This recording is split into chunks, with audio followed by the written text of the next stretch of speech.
ఛత్తీస్గఢ్ రాష్ట్రం గరియాబంద్ జిల్లాలోని నువ్వాపాడ డివిజన్లో ఉదంతి ఏరియా కమిటీకి చెందిన 7 మావోయిస్టులు ఆయుధాలతో సహా పోలీసులకు లొంగిపోయారు. Udanti area committee commander Sunil తన దళ సభ్యులతో కలిసి లొంగిపోయినట్లు అధికారులు తెలిపారు. లొంగిపోయిన వారిలో ఇద్దరిపై 16 లక్షల రివార్డు, మిగతా 5గురిపై 5 లక్షల చొప్పున బహుమతులు ఉన్నట్లు పోలీసులు వెల్లడించారు. వారి వద్ద నుండి ఒక SLR తుపాకీ, 3 ఇన్సాన్స్ రైఫిల్స్, ఒక సింగిల్ బ్యారెల్ రైఫిల్ సహా పలు ఆయుధాలను స్వాధీనం చేసుకున్నట్లు పోలీసులు వెల్లడించారు.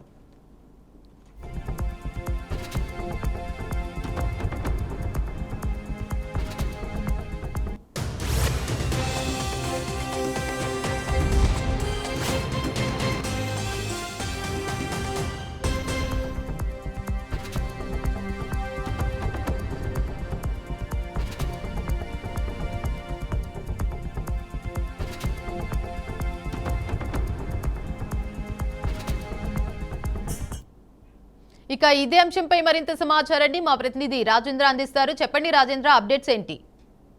Thank you Devika. కేంద్ర ప్రభుత్వం ఏదైతే సరెండర్ పాలసీ పథకాన్ని ప్రవేశపెట్టిందో దానికి స్పందన భారీగా లభిస్తుందని చెప్పవచ్చు. ఇప్పటికే మహారాష్ట్ర, ఛత్తీస్గఢ్, ఒడిశా, జార్ఖండ్ రాష్ట్రాల్లోని దండకారణ్యాల్లో ఉన్న మావోయిస్టులు వరుసగా లొంగుబాటు పర్వం పడుతున్న పరిస్థితి.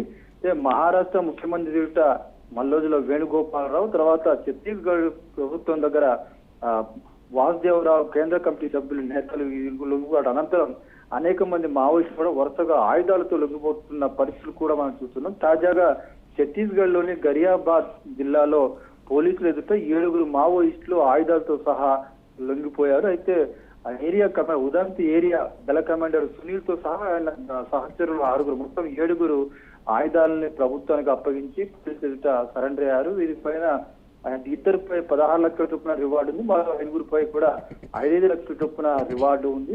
ఈ నెలతో పాటు ప్రభుత్వ పరంగా ఏదైతే సంక్షేమంగా సంబంధించి పునరావాసం సంబంధించిన స్కీమ్స్ ను కూడా లొంగిపోయిన మావోయిస్టులు వర్తింపజేస్తామని పోలీసు అధికారులు చెప్తున్న పరిస్థితి. వారి నుంచి 5 ఆయుధాలను కూడా పోలీసు అధికారులు స్వాధీనం చేసుకున్నారు. అయితే ఉదంతి ఏరియాకు సంబంధించిన మావోయిస్టులు ఇంకా అజ్ఞాతంలో కొంతమంది ఉన్నారు, వారు కూడా లొంగిపోయే ప్రయత్నం జరుగుతున్నట్టుగా పోలీసులు చెప్తున్నారు. ఇటీవల కాలంలో మల్లోజుల వేణుగోపాలరావు కానీ, కక్కెలపల్లి వాసుదేవరావు కానీ సెల్ఫీ వీడియో ద్వారా మెసేజ్ కూడా చేశారు. ఎక్కడైతే అజ్ఞాతంలో దండకారణ్యాలు ఎక్కడైతే మావోయిస్టులు అంతా కూడా స్వచ్ఛందంగా ఆయుధాలతో పోలీసు లొంగిపోవాలని కూడా వారు పిలుపునివ్వడం జరిగింది. ఈ పిలుపు నేపథ్యంలోనే ఇప్పటికే దాదాపుగా ఒక 50 మంది లొంగిపోయారు. తాజాగా మరో 7 కూడా ఆయుధాలతో లొంగిపోయిన పరిస్థితి.